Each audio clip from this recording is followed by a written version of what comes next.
And we are live. Hello, ladies and gentlemen. Welcome to Inside Movies Galore. I am your host, David Screggy. I'm here in the room with Astro Radio Z-Man himself, Derrick Carey. Thank you for being on the show. I understand that you've had an editing career in the film business. Why don't you tell us a little bit about yourself, where you're from? You're local. You're here in Wisconsin, correct? I am here in Wisconsin. I have been a gypsy a lot of my life. I've kind of been all over the place, but I rest my head here in Wisconsin. Yes. Awesome. How did you get involved with the film industry to begin with? Well, I have been a film fan for most of my life. I started off this obsession, which some people deem a problem, when I was little. I was a monster kid. I devoured all of the Universal monster stuff. I read Stephen King incessantly. I was also an artist for a while where I drew constantly. My brother Shaun is an artist who lives out on the West Coast who does it professionally. So we've always kind of been involved with the creation of media in some way, starting from a very early age. And originally, I started off as a sound engineer. I was in bands, and I wanted to record bands and wanted to be involved in that. And I moved to the West Coast and was working in, I should say, recording studios. And I was a live sound engineer, and it just didn't work out for me. Not work out as in I didn't have opportunities, work out as in I got burnt out. And I just found out through the course of that career that it wasn't what I was meant to do. It just burned me out. And then I moved back to Wisconsin from the West Coast and decided that I needed to figure out what the fuck was going on in my life. Can I swear? I'm sorry if I swear. Yeah, you're more than welcome to swear. Go right ahead. Good, because I talk like a sailor. So I decided to figure out what the fuck I was going to do with my life. And I went back to school for film. And through the course of going through the curriculum, I stumbled upon editing. And what film editing is, or just editing in general, video editing, if your listeners aren't familiar with what that entails or what that is that an editor is the person that takes all of the shots that people go out and collect and shoot and puts them together in a logical way that allows the viewer to be able to see all of that media in a way that they can consume and understand. So anytime you watch anything and you see a shot cut to another shot, an editor is doing that. And the job of the editor, for the most part, is to try and make these work seamlessly in a way that doesn't take you out of the film, that his job is supposed to be transparent for the most part, and just trying to convey story through taking all of these disconnected pieces and putting them together. Okay. So what was the first project that you remember being involved with film-wise? Beyond backyard shot on video things that I did when I was young. Beyond. The first project I was lucky enough to be involved in was I think around 2010, 2009, 2010. I met a very dear friend of mine, Jason Paul Collum, who is a writer and director here in Wisconsin. He lives in Racine, and he had been involved with the movies on the West Coast, B-level, low-budget movies for a long time. Long time. He was a shot on video director of his own right back in the early 90s and mid 90s, and got involved with David Dakota and Jared Bookwalter for a while. And he had made a documentary called Something to Scream About, which was about scream queens at that time. We're talking like Felissa Rose and Brink Stevens and people of like Debbie Rochon and people of that ilk. And he, through making that documentary, came into contact with a lot of different people. And he had been commissioned by a friend of his to do a documentary, around a 3-part documentary for Scream Factory for the upcoming Slumber Party Massacre 3-film box set. Okay. And he had just lost, due to creative differences and people just moving on, lost the editor he was working with at the time. And luckily, someone that I knew who was working in the Milwaukee scene, this is when I was just cutting my teeth on, getting out there and meeting people and things of that nature, pushed me towards Jason. So the first thing I did that got out there was the 3-part documentary Sleepless Nights Revisiting the Slumber Party Massacres, which has been put out there via Scream Factory. I know that they had the DVD set, and then they recently put the first film out on Blu-ray, so it's still out there in some capacity. So yeah, that was the first one. All right. So can you tell me anything about how the editing process went during that project? Did you have any problems or issues that you had while cutting the film? Oh, absolutely not. No, yeah. Jason and I quickly became very close when it came to the creative process. Like, he very quickly knew that I was and had always been a very deep fan of the genre and didn't take it lightly, and I took it seriously and gave it the weight that it needed, but at the same time had a sense of humor about it.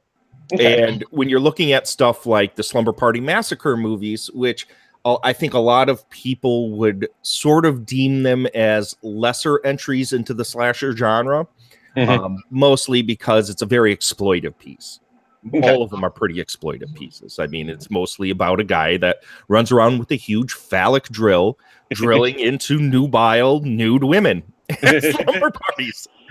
So a lot of people would tend to look at that stuff as a lesser form of media and entertainment. But the thing that we saw, and a lot of fans did, was that these films were produced by women, were made by women. And there were things being spoken about within these movies. So when I went about editing these, and a lot of it came from Jason and my relationship and correspondence back and forth during the process, was that we wanted to show that these films had more going on inside of them than just a body count film with a lot of TNA. Okay. So because of this, I mean, I had full access to all the movies. I could use all of the footage from the movies, no licensing problems.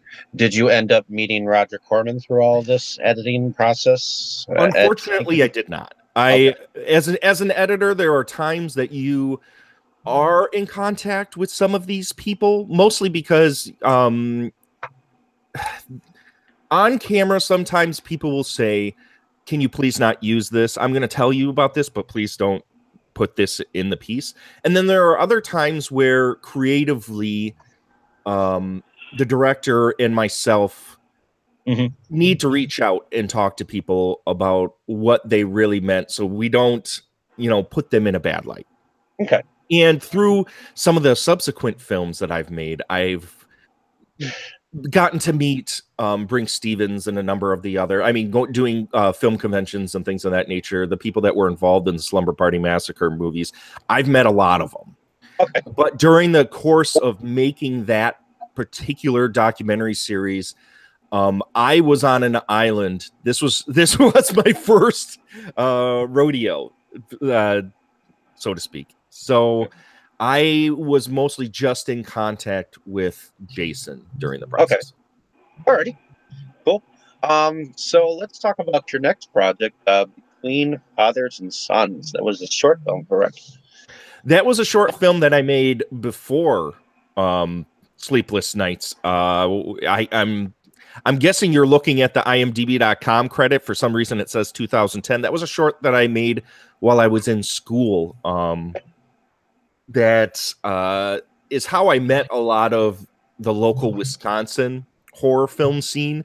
It had played at my friend John Pata's. He at the time he was running in Oshkosh, Wisconsin. He was running a film festival called the Oshkosh Horror Film Festival, which was, to begin with, exclusively a Wisconsin-based horror film festival where it was nothing but people from the state and their work being displayed. And I just happened to be one of those people who decided to put this really weird short that I had made while I was in school into this. And the film itself was much more kind of a Lynchian dark dream than it was really kind of like a narrative piece. Okay. But through that, I was able to meet a lot of the people that I subsequently would go on and work with down the line. So that's probably like my first film that I wrote and directed and put out there. Okay. So so you not only have an editor's credit under your name, you also have a director's credit under your name in this one as well. So. Yeah, I mean, I'm a kind of a jack of all trades. Okay. While for the most part, professionally, I am an editor. That is what I make money doing. That is my professional position. But I have been a sound engineer, so I do sound for movies. I've written and directed movies. I've produced movies. I've kind of been everything. I think when you work in or on the level that I do with a lot of micro budget and low budget film, you tend to have to wear a lot of hats. So it is mostly through kind of my obsessiveness of wanting to be involved in things that I learned by doing. I mean, I went to school and I have a degree in film. So, I mean, I am trained to do this stuff, but at the same time, until you get your hands dirty, you don't really know what it's like, especially when dealing with independent micro budget cinema. Totally understand. So, Michelle, why don't you take a gander and ask him about his next? Okay, well, the next project looks like it was Shy of Normal: Tales of New Life Experiences. Tell us about what working like on that was like. Shy of Normal was a very strange project. That's another project with Jason Paul Collum. It was a film that he had shot and abandoned before we had met because he had creative conflicts and differences with the cinematographer, and it was never edited. It was never put together. It was sitting on a bunch of DV tape in his house, and he wanted to put it together and put it out there because it was another movie that literally was just sitting on his lap that he couldn't finish. And he came to me after Sleepless Nights had gone so well with us. It was kind of like the second thing where we were at the time exploring other possibilities to do a lot of the BTS behind the scenes DVD content for companies, and we were having companies come to us about possibly producing more stuff. But it was right at that cusp where Blu-ray was starting to come out, and people weren't putting any money towards that kind of thing anymore. So this was the next project where Jason kind of wanted to test if we had a good relationship that we could go on and potentially be partners and make films together. And Shy of Normal, what it is it's a comedy anthology, I guess. Interesting. Quote unquote comedy anthology, very low budget. He had met a bunch of people. He had gone to UW Parkside in Racine, and he was on and off again teacher and had met some kids in the theater department who were putting on one-act plays.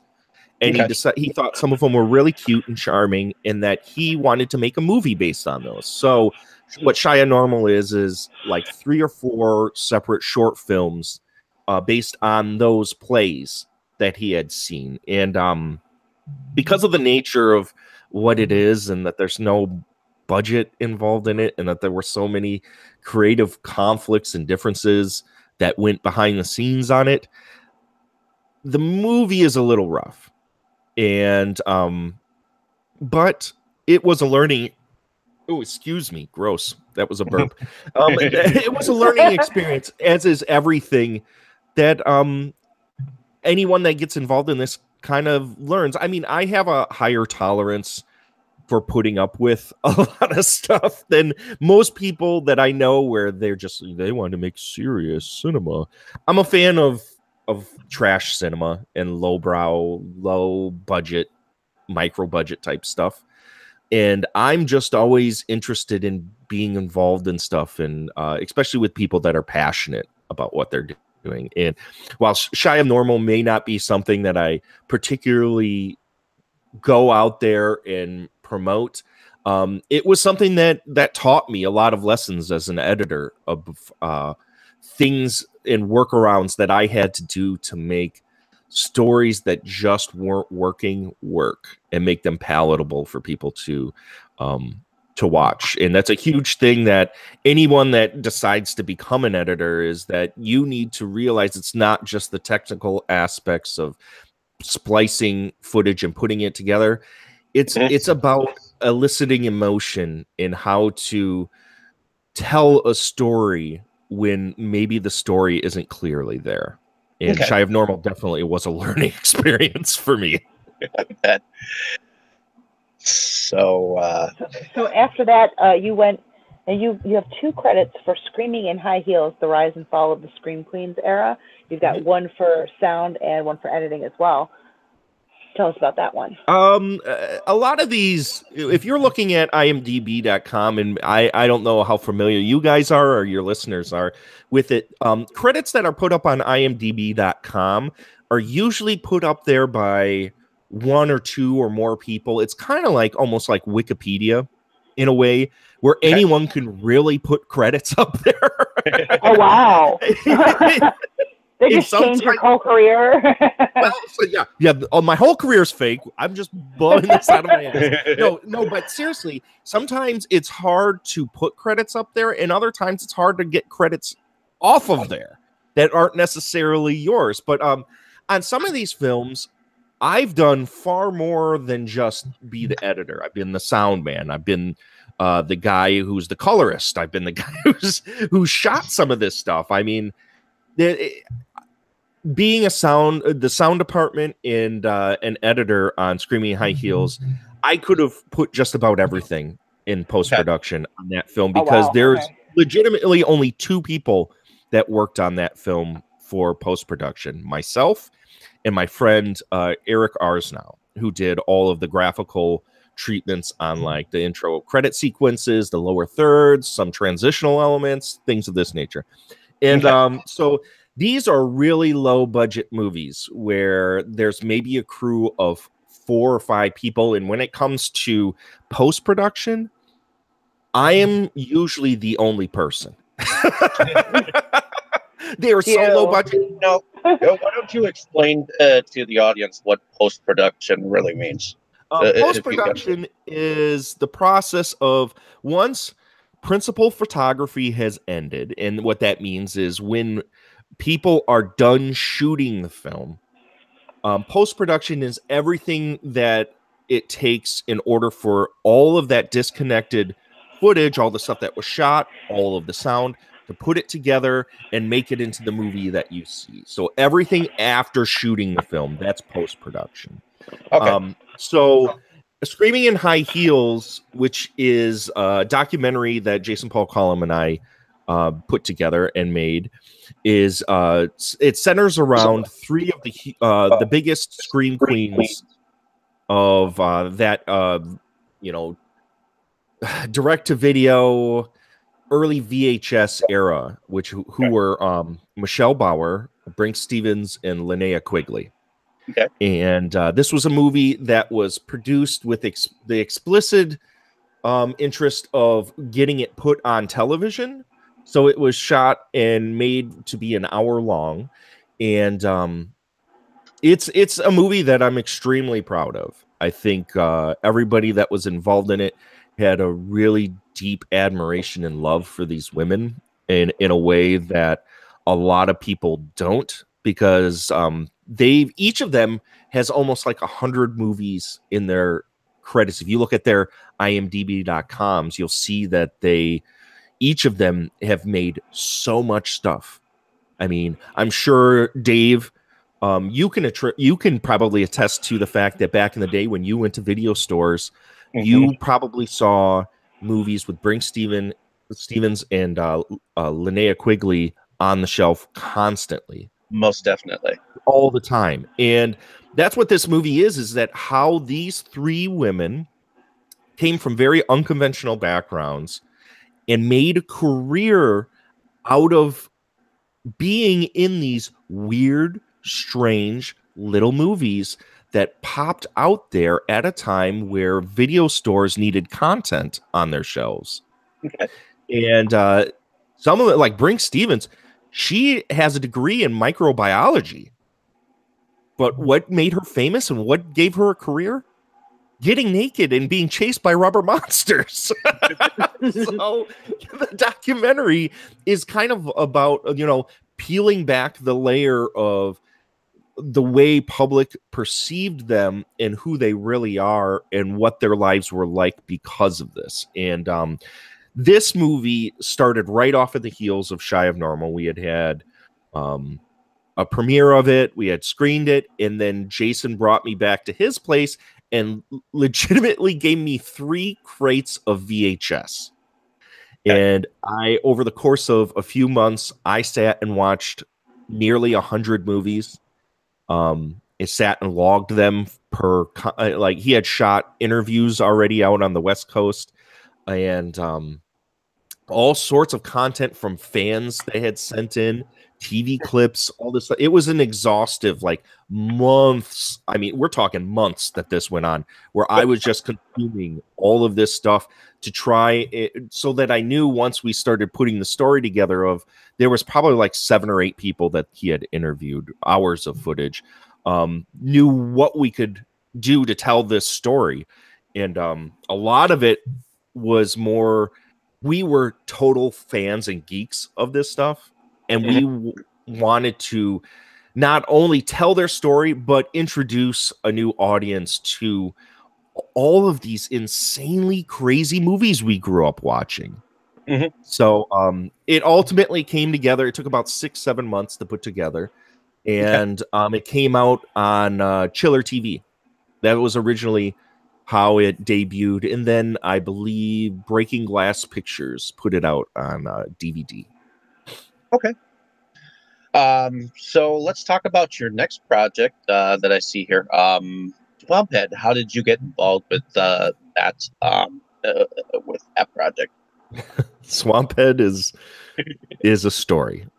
How much time do you have, Dave? I have plenty of time. So it's not like we're going anywhere. Swamphead is, if I want to be blatantly honest, is the first movie I ever worked on.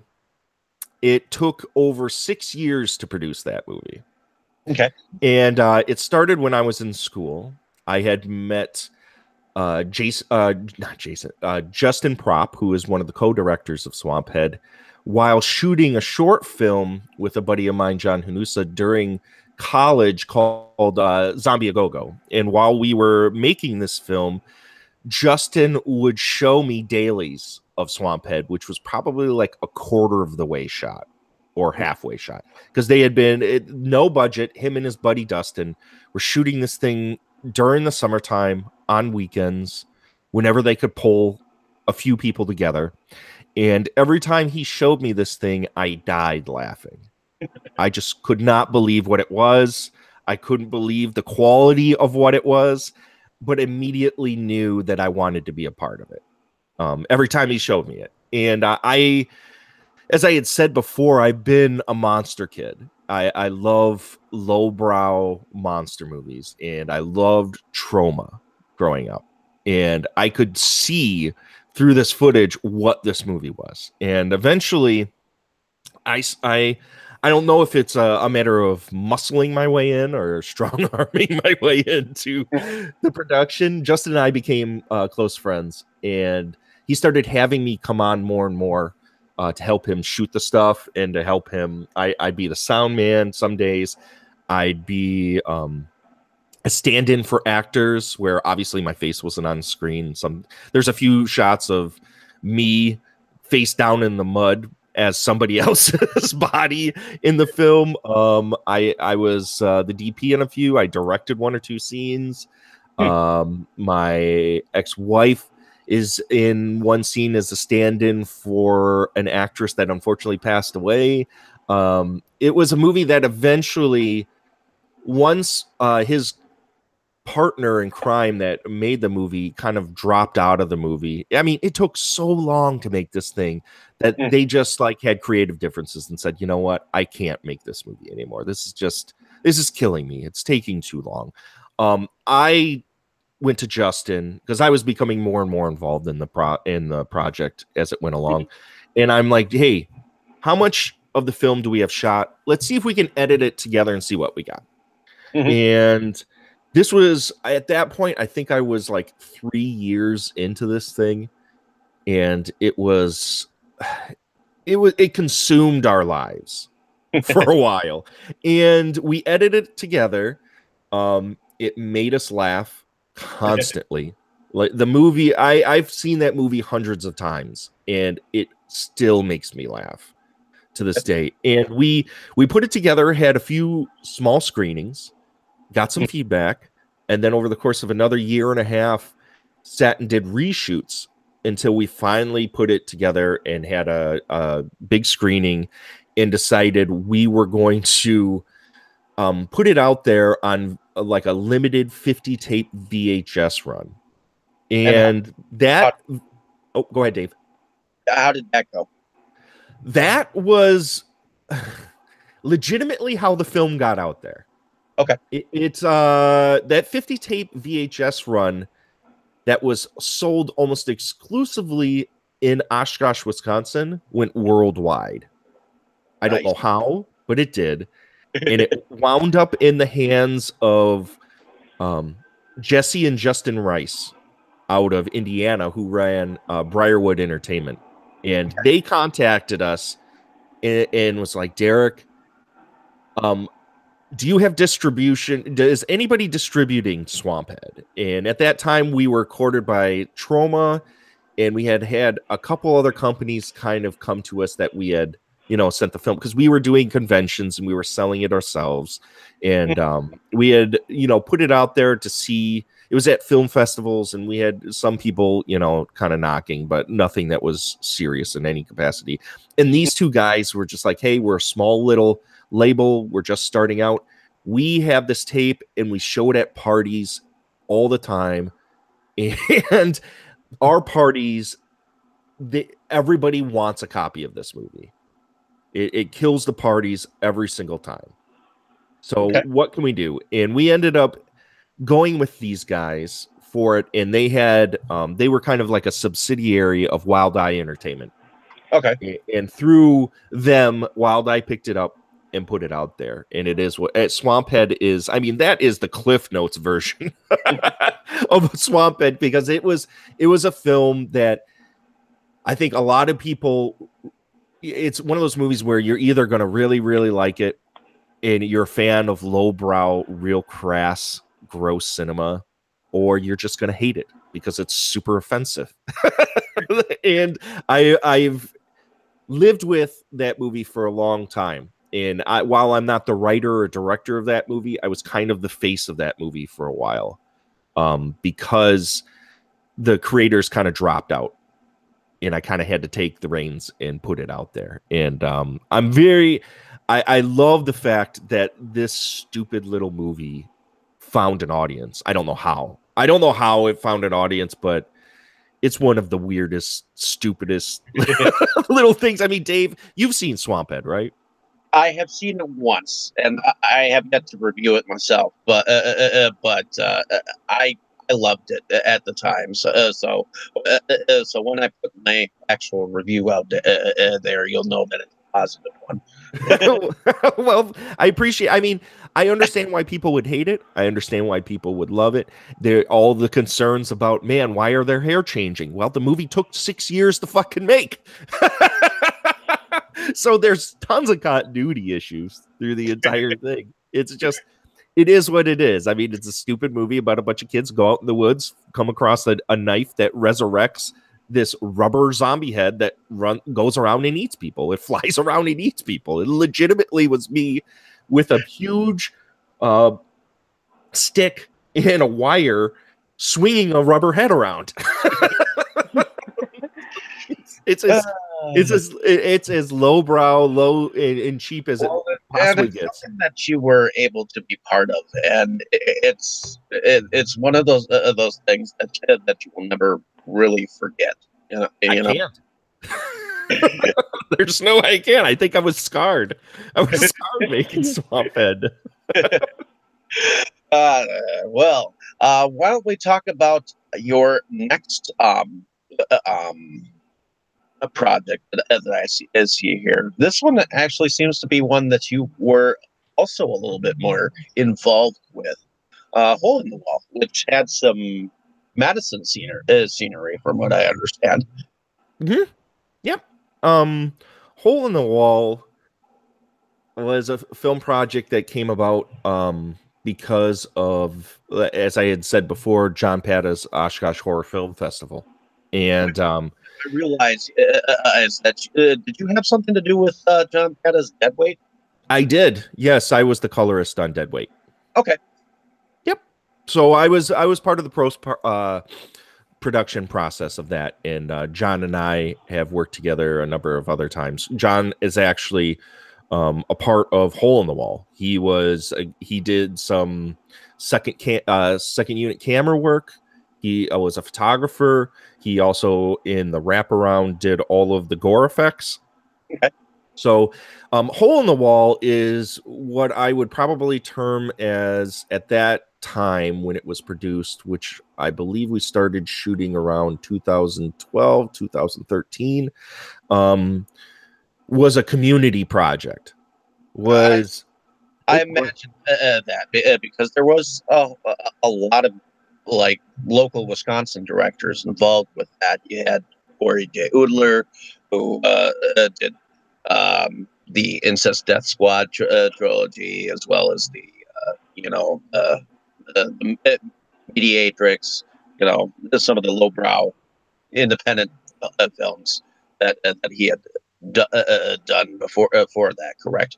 Mm-hmm. Yeah, the project came about because Corey and I met during one of the Oshkosh Horror Film Festivals and basically instantly became like best friends. And we wanted to, because he loved Swamp Head and I loved his Incest Death Squad movies. We wanted to make a movie together. Okay. So originally it was just going to be Corey and I and another friend of mine, Frank Anderson, who was involved with, I don't know if you're familiar with, back in the day, Barry Polterman had made a movie called Aswang here. I think, yeah. I think I have seen it around somewhere. I just haven't watched it. Yep. Aswang has the illustrious history and pedigree of being the first horror movie to be accepted at Sundance Film Festival or something like that. I don't know. It's like 1994. And I've subsequently worked with a bunch of the actresses and actors that were involved in that as well. But anyways, Frank Anderson, who was the inspiration, who gave them the idea for that Aswang movie, okay. He was involved in Hole in the Wall at first. And then through there, when people just couldn't be involved anymore, it grew. I reached out and pulled in all of the other filmmakers that I had met through these film festivals that I had gone to. I mean, I had even broadened it to past the Wisconsin borders. At one point, I think I had Adam Albrandt, who was the director of The Cemetery and Crossbearer. He was involved at one point. I think I had talked to Dustin Mills about being involved at one point, but eventually I got to the point where it's just like Corey and I were like, nah, let's keep this within Wisconsin. Let's make this a scene movie. It was always Corey and I. This was Corey and my project. This is what we wanted to do. And we probably have the vast majority of what's going on in that movie. That's not to diminish anybody else that's involved in that movie, because the people, all the rest of the people that are involved in that, which is Rob Michaels and Carolyn Baker from Screaming Like Banshees Productions. I have Steve Golds and Kevin Summerfield from Slasher Studios, who made Don't Go to the Reunion and Dismembering Christmas. I also have Greg Johnson, who's not only the star of my wraparound segment, he also directed a piece of his own, and he's if people have any idea who he is, he's mostly the star of a lot of Corey Udler's stuff in like the Incest Death Squad and the Mediatrix and the Girl Who Played with the Dead and stuff like that. So beyond the core directing unit that was there, I had Justin Propp, who was the director of Swamphead. He was my DP on my stuff. I had, as I said before, John Pata was involved heavily. There were tons of people in the Wisconsin film scene that were involved in this movie, and it was always about all of us being able to let loose and let go and kind of make the movies that we necessarily weren't allowed to make in other avenues of our lives. We were all big, huge fans of trash cinema, like John Waters and Frank Henenlotter and Herschel Gordon Lewis and things of this nature. And we wanted to make a middle finger movie. We wanted to make a movie that kind of just looked at everyone and said, well, fuck you. And we wanted to have a lot of fun with it, because those were the movies that inspired us when we were cutting our teeth as cult and exploitation film fans. And the movie was, some of it was some of the best experiences I've ever had making film. Some of the most joyous experiences, but also some of the most hard and depressing experiences I've ever had. And Hole in the Wall is it's a rough one. I mean, how would you describe it, Dave? I describe it as well. It's an anthology that has a wraparound story where obviously you have Greg Johnson, who is like this big hulking figure who is dragging a body around with some Igor looking like character, and except he's more of a young guy. So in any case, while he's dragging this body to a barn, he tells this apprentice his stories while he's pertaining to tie this man up and torture him to death. That I always love hearing people describe that movie. It wasn't about me trying to skirt the fact of not wanting to describe it. It was like, this movie purposely is kind of obtuse. I was a big fan of Richard Linklater's Slacker, and I always loved the structure of that movie, where Slacker basically is the kind of movie where you start off following one person, they get into a situation, then they meet another person, and then the camera shifts focus to that other person, and they go about their day and meet another person, and then it shifts focus again to the next person, and it just is constantly evolving into something else.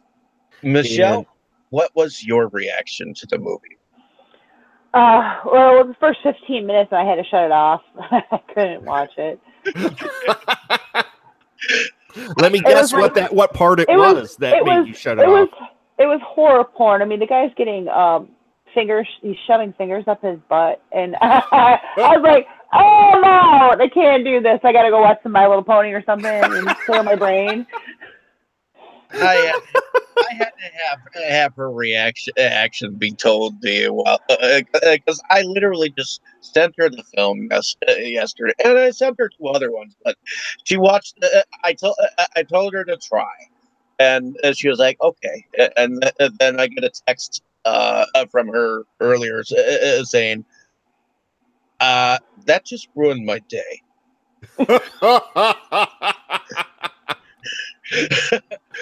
Okay, so imagine this. Now, that piece was produced by Carolyn Baker and Rob Michaels, and during the production of this movie, I usually in these anthology movies, you would have kind of a group hive mind where you would get together and you would sit and discuss what the overarching theme of the film is and how it all fits together and all this. I wanted anarchy.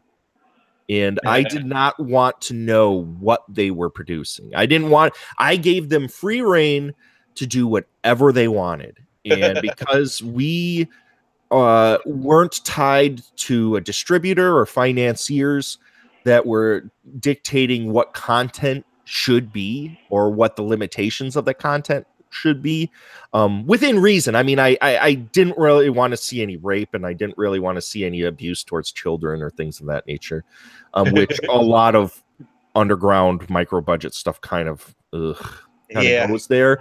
Yeah. But in that, to say that, I still was just, I received this piece, which that piece I believe is called Scumbag, and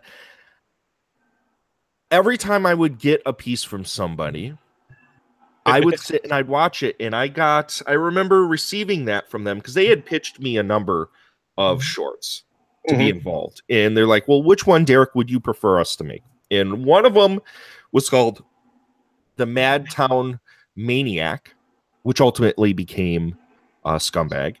And then another one was called Siren, which ended up in the movie. And then there was a third one. I don't remember what it was. And I was just like, make the Madtown Maniac. That sounds great. And I received this file out of the blue. They're like, hey, dude, we're done. Here it is. My children were in bed. I was married at the time. I sat with my laptop on the kitchen table and I fired it up. And I sat for the first time totally blind watching this. And my jaw was on the fucking floor. I could not believe what the hell I was watching. I mean, because let's be honest, that is in the whole film. And Michelle, you didn't watch the rest of it, so I couldn't. There was one other scene that probably would have pushed you just as far. But that scene is the one that everyone walks away from going, holy crap. Holy crap. And I think a lot of people probably would have been like, oh, maybe that's too far. But I guess coming from where... Oh, go ahead, Dave. Go ahead. You wanted this film to push the limits. And you it wasn't about it wasn't about shock for shock's sake. It was never about shock for shock's sake. The film never was produced with us wanting to just be ghouls and assholes.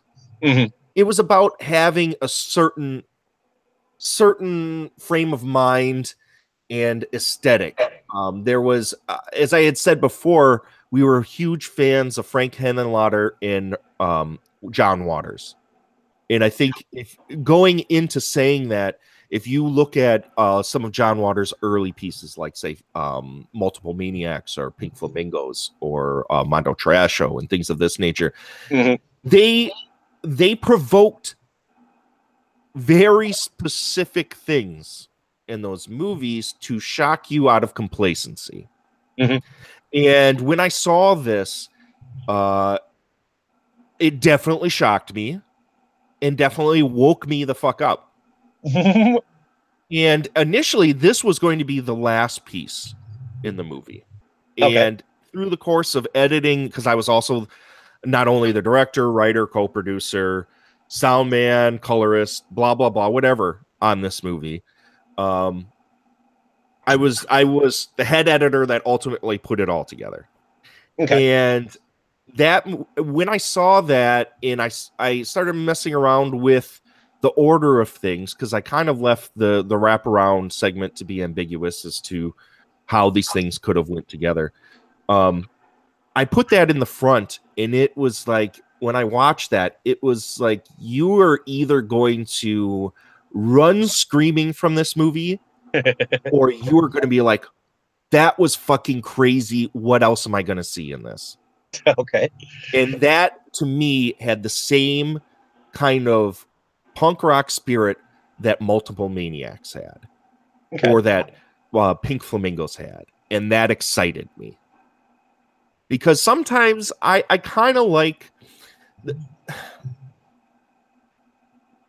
independent art and things that are produced outside of a commercial mindset have the ability to go places and do things that are unexpected, that ultimately wake you up and make you think about what your own biases and moral compass is. Okay. And Hole in the Wall in particular, well, obviously it's a super shocking film. It kind of is about looking inward. It's the whole is you are watching something that is kind of watching you back and looking to see what is it about this that's bothering you? Mm-hmm. What is it about your stigmas, be it about sex, violence, society, how people treat each other? What is it about this that's bothering you, and what is it saying about that? Mm-hmm. So I never fault anybody that watch this stuff and then run away from it at all, because it is gross. It's gross. It grossed me the fuck out, and I made the thing. So I mean, I totally understand that, but at the same time, I think this is going to be weird, and probably people are going to be like, Derrick, you need your head checked. I think there's beauty in some of that stuff. I think there's it because it's speaking towards experiences within the human condition of like, where is your moral compass? What do we need entertainment like this? What is this speaking about us, that we are such voracious bottom feeders that we need to see something like this? Psychologically, it's interesting to me. So yeah, that's funny. You're not the only one, Michelle. You are not the only one. I felt bad too. I was like all geared up, and I was like, "Yeah, I can't do this." Trust me, you're not the only one that's come. Even friends of mine have said, "Derrick, what's wrong with you?" Hey, at least I attempted to describe it in my own way. Well, my piece is oh, go ahead, Michelle. I'm sorry. I say he described it mildly. He's like, "There's one scene that it might be a little bit touchy for you." I never even got to that one. Are we talking about the butthole shot? Is that what you're talking about, Dave? No, I'm talking about the part where either the dude eats his own feces, or was it his intestines? I think you said he cut his penis off and ate it. That was what. I think that. It's funny. None of this is in the movie. Okay. Because I saw the tongue get cut off, and I was like, okay. And then, boy, I saw the fingers on the string. I was like, yeah, okay. I think the bloody underwear on the head was one thing. I'm like, I can deal with that. But in the fingers, I was like, okay, yeah. I'm thinking it's just going to get worse from here, Yeah. It's the beginning of the movie. It's just going to get worse. Yep. Now you know why it's there. Yep. It's supposed to be a punch in the face. It definitely is a punch in the face. And it definitely was. The thing that I wanted to point out there is that evidently it was made to have a reaction, and that's why I brought up her reaction to the film, because not everybody is going to watch it entirely to its breaking point, and some people are desensitized. Like I think you and I are pretty much desensitized to some of this type of film. So yeah, that's for. I mean, I have limits. I'll be honest. At this point in my life, I'm a 40-year-old man. Mm-hmm. I'm getting to the point now where I am not as big a fan of transgressive cinema as I used to be. Mhm. I'm not somebody who actively seeks out gore films. I'm not someone who actively seeks out things that are deemed as super offensive. I think as artists, all of us that create this kind of content or create media, explore things within ourselves that live for a small amount of time, but because we're obsessive types. There are things where we're just kind of like, this is interesting, let's explore. I never want to make another movie like Hole in the Wall. I don't. I'm not interested. I made it. It's out there. It is what it is. I'm extremely glad that I explored that part of myself. I'm really proud of the movie. I think it did exactly what Corey and I initially, when we had a mission statement of what this movie was going to be, it did it. And it's rough in all the right places. It's beautiful in all the right kind of places. And that's where I feel a little bittersweet, Michelle, because you weren't able to see some of the really artsy, beautiful things that are in that movie. But again, I understand, because I see reviews about it all the time, and it's always, I made it 15 minutes in, I'm done. And you know what? That's a perfectly valid reaction, and I have no problem with it. There's some movies that I can't do that with. I can't. What was the last movie I stopped just because it was just so gratuitous? The dark side of the womb. Oh, geez, Dave, do we really want to talk about that? Do we really? Okay, I'm not going to be a dick. I'm not going to do that. Never mind. But I think, I have limits as well, and that's what's interesting about this is, what is my limit? What is your limit? What is Michelle's limit? It's always different. My limit's apparently fingers up the butthole. Yeah, cut off fingers up the butthole. That did it. Finger anal beads is definitely a no-no for Michelle.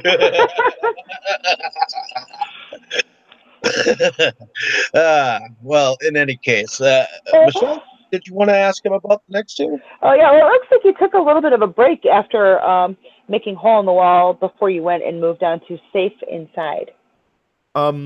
Safe Inside was a movie that was shot in 2012.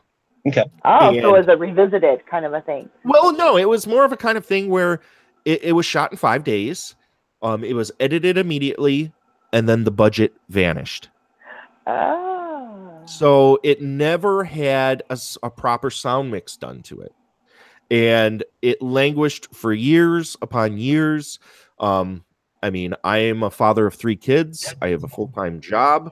And these passion projects that we make sometimes have to be put on the back burner. That's just how, low-budget independent cinema is when you don't have financiers. Or even you do have financiers and you spend all that money on production and there's no money for post-production. Because no offense, and this goes out to anybody that may be listening that wants to make movies, us editors like to eat too. We have bills. We have bills to pay. So when it came to the point where a sound mix needed to be done, I had to pull out. And like I said, man, I have bills to pay. If there's no money in it, I can't do it, unfortunately. And this was for my friend Jason Paul Collum. And luckily, he's known J.R. Bookwalter for a long, long, long time, who runs Tempe Entertainment. And his big movie that most people would know about is The Dead Next Door. And good he movie. was go ahead, Dave. I said good movie. Oh, yeah. Fun movie. Really groundbreaking movie for low-budget independent underground cinema. He took over the reins for the sound mix and finished it up last year. And we finally got it put out. He took it and put it out on Tempe Entertainment. And it's out there. It's a fun little movie. It's kind of more along the lines of kind of a spooky house. Things are creeping and crawling in the dark drama. Originally, when Jason came to me about this movie back in 2012 after Shy of Normal, he's like, watch The Eyes of Laura Mars and some of like the 70s made for TV horror movies. And that's kind of what I'm going for with this one. And we, like I said, it was a real ragtag crew of maybe like 5 or 6 people. I ran sound. I was the second unit director. I actually was editing on set. I was taking footage while we were there and putting it together, making sure it was working, because we had such a limited budget and such a tight shoot schedule, and we had flown people out from the West Coast. We had Brink Stevens there, and Judith O'Day, who was Barbara in Night of the Living Dead. She plays a character in it, and it was during some of the hottest days of that summer. Oh my God, we were melting in this house. It's a movie that takes place exclusively at night, and it was all shot during the day for the most part. So we had to block out windows, and oh my God, it was something. It was really something. And yeah, so it's one of those movies where, you know, you see these credits on imdb.com, and it came out this year, but man, that thing was shot and locked back in 2012, 2013. It was done before Hole in the Wall was done. So I'm happy it's finally out there, and people seem to be enjoying it so far. So that I know that puts a big smile on Jason's face, big time. Awesome. So what about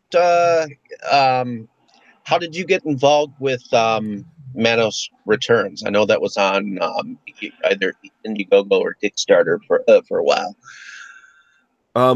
Manos Returns, for people that aren't familiar with what this is the crowd-funded sequel to the Mystery Science Theater 3000 staple Manos Hands of Fate.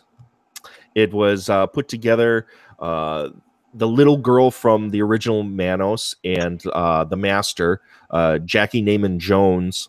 She got a hold of a good friend of mine and filmmaker from Seattle, whose name is Tanya Atomic. And through the years, I had met her on various, because the community is small. We may be scattered all across the nation, but the community is really small.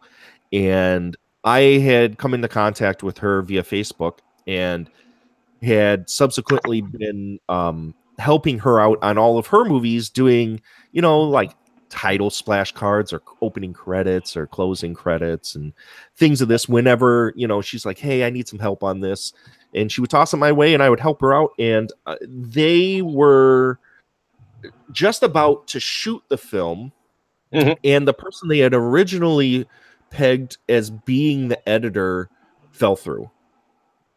And Tanya pitched me to Jackie and Joe Sherlock, who was the DP on this. And Joe is an amazing underground filmmaker of his own right. If you haven't seen especially his newest one, Beyond the Wall of Fear, I believe it's called.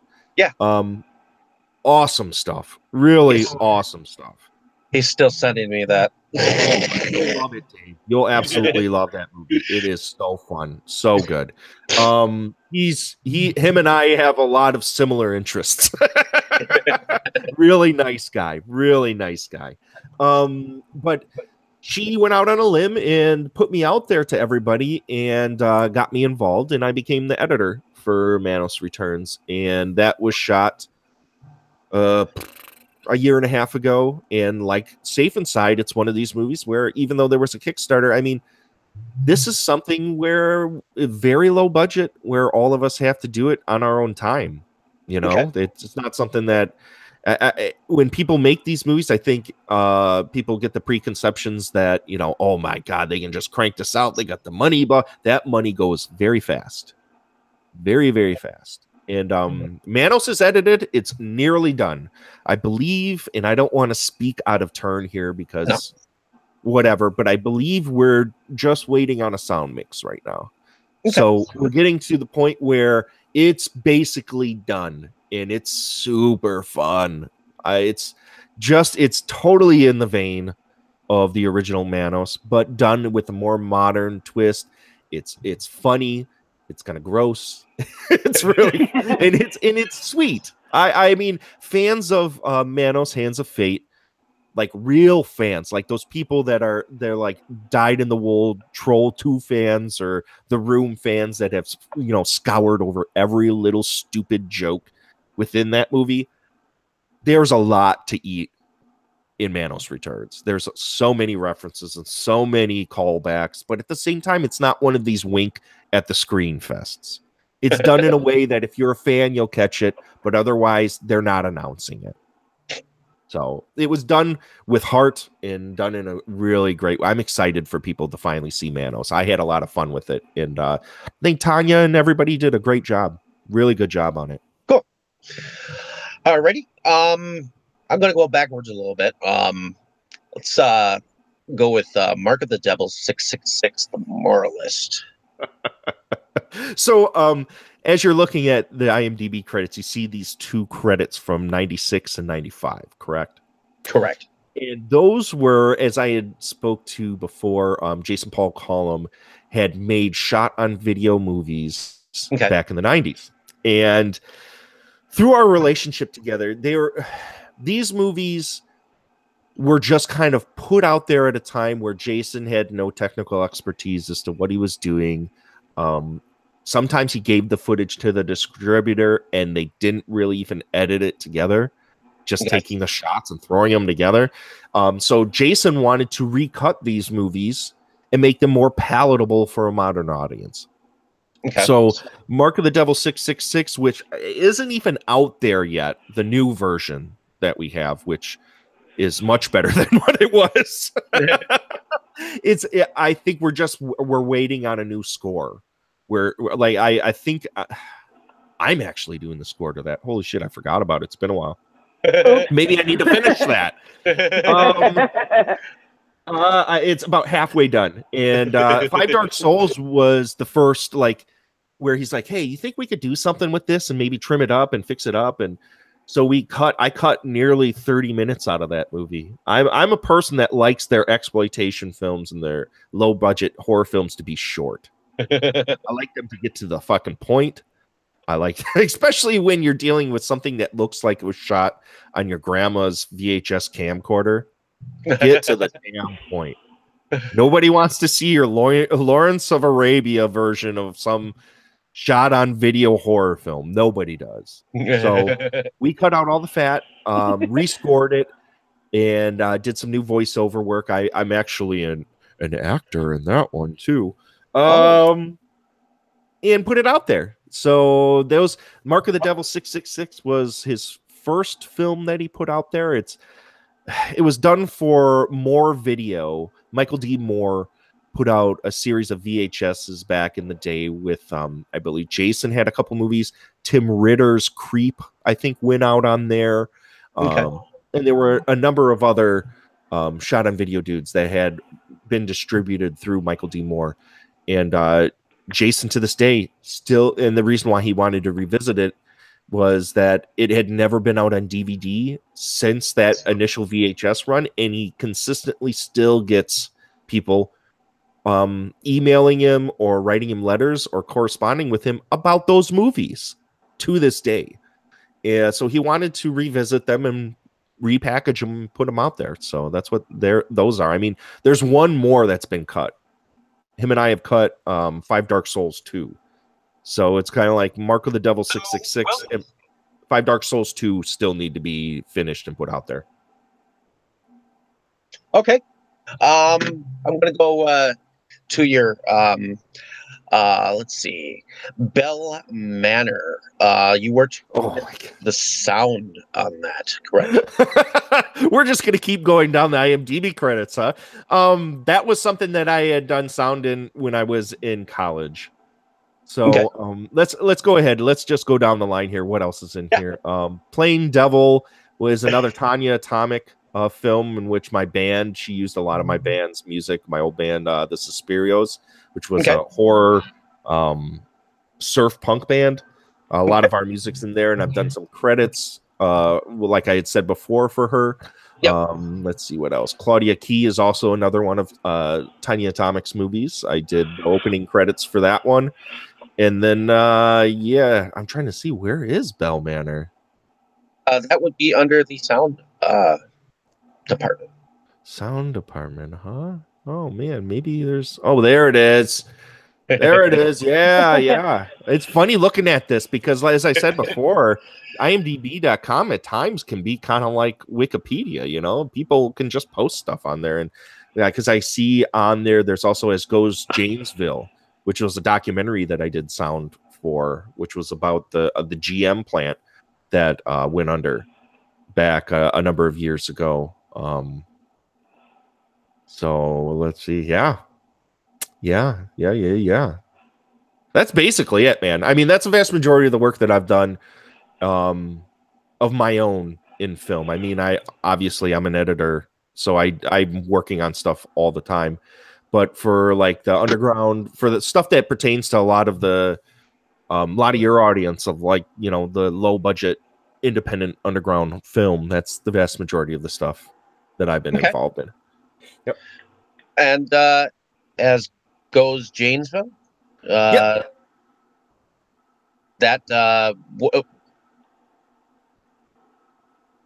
You still there, Dave? Dave, you broke up a little bit. Oh, the As Goes Janesville. You worked with sound on, correct? Yep. As I said, that was a documentary that I had done sound on a few times about the GM plant that went under and the subsequent Awesome. rippling effect of what happened to the community and those involved. Awesome. Alrighty. So, you also run a podcast. Why don't you tell us a little bit about your podcast a little bit? Yeah, the main creative thing that I'm doing now, and I've been doing it since 2012, is a podcast called Astro Radio Z. And it's a podcast that centers around, much like yours, I think, Dave, centers around cult exploitation, horror, and trash cinema. And the podcast originally came about via my friend Corey Adler, who started the podcast way back in the day. And through our friendship, he started having me come on as a co-host. And then when him and his wife adopted a daughter, he all of a sudden was just like, you know what? I don't think I want to do this anymore. Do you want to do it? And I took over, and it's consumed my fucking life. It's kind of all I do now. It's funny for something that now is going on its 6th year. I have far less episodes than people that have been doing it for half that time. But for a long time, I was making a lot of movies. I have a very busy, full family life. It was hard for me to produce stuff. And now the last couple years, I've been ramping it up and I have a lot of fun. I bring in people from all over that have been involved in film, been involved in music, been journalists and critics, and I interview directors that are involved in lowbrow cinema. I shouldn't say lowbrow, independent underground cinema would probably be better. But it's mostly people that I've come into contact with through making my own movies at film festivals and conventions and things of this nature. And the main thing about the podcast is always I'd rather sit and talk to them about movies, and it's not just a straight shill machine. Well, yeah. I wouldn't imagine, no matter whether you're a small walk of life, whether you're just a stand-in actor or going on up to like a head big producer, it's really all down to you originally began as a film watcher. Mm-hmm. And if it was just a straight, questions and answers, okay, I'm going to give you these 21 questions. You're going to answer the way that I want. Yeah, I can't do that. I've never been able to do that, and I can't do that. The show is very conversational, sometimes to its detriment, I'm sure. But it's mostly me getting together with all these people that I've met and just bullshitting about really shitty films. Like a lot of it is shitty films. And mostly because I think there are enough podcasts out there that center around what is deemed important cinema. Mhm. You know, there's a lot of great podcasts like The Projection Booth, or Wrong Reel, or even just horror film podcasts. There's so many horror film podcasts out there. Oh, yeah. And as a monster kid and as somebody that's been involved with horror films for so long, and cult and exploitation films, and been such a like avid and obsessive fan and collector of this stuff, there's not a lot of podcasts out there that are talking about some of the underground stuff seriously, like talking about it in a way in which they're not just poking fingers at it and making fun of it. Mhm. And with Astro Radio Z, I've always wanted to, while at times, of course, I poke fingers at things. I mean, everybody does. Mhm. But the vast majority of it, I've always gone forward with the show, which usually centers around one film or a series of films. Usually go into it wanting to sit in and talk about the movies in a very frank and real way, in a way that gives respect towards the material. Now, there are times, obviously, where that doesn't happen. We did a series of podcasts about the 16 witchcraft films, and those movies are piles of shit. They're terrible. They're fucking garbage. But at the same time, through that, I came in contact with so many of the directors and people that were involved in that the dialogue opened up based around that. And sometimes some of these movies don't get that kind of attention, or these people don't get to tell those stories about these movies that we traditionally just sit and laugh at. So Astro Radio Z has always been me trying to explore things and introduce people to things that they don't necessarily, they may have been aware of as cult film fans, but they don't necessarily have anybody speaking about them in a respectful manner. Okay. Now, are you somewhat behind Rabbit Child Films? That is my production company. Yes, that is. I don't want to saying it's a production company is giving it far too much weight. It is the name. It is the name for the movies that I make. Yes, that is me. Rabbit Child Films is me. Awesome. I just wanted to see how you responded to that. There was, you know, it's funny, I wasn't Dave. exactly sure with all your camouflage of what you really do, how you really, go about, saying what exactly it is. Well, this is the thing. As an editor, and this might be a good canvas for the entire discussion we've had. As an editor, you tend to be somebody that is content with being unknown, being somebody that works in the background and lets everybody else take the credit for everything. Now some people can take that as being and become really angry about that, and I think as an editor, the whole point is to not be known, is to allow the work speak and it through you. And I'm pretty much a person that likes staying behind the scenes with a lot of this stuff. And I've done, as I said before, most of these productions, I've always done way more than just being an editor. That's just my nature. I can't say no. I can't stop. I just want to keep working. And Rabbit Child Films started as a collective of a bunch of us that were making Swamphead and a bunch of other stuff. And then it is just me. It really is just me. And it's just a banner to hang over everything. And if people like the movies that are under that banner, awesome. That means we can maybe find other, if it's not just my own stuff, There could be other people that could come in and produce under that banner. I don't really care. But I think the point of it is that I'm far more interested in producing interesting work than having a face. Well, if you know what I mean. Yeah, I totally understand. Well, I appreciate that you came on tonight to talk about your life in the film industry, because I really think that a lot of people have centered around what you actually do. And I wanted to give you a window of opportunity, at least in my mind, to kind of have a reflective,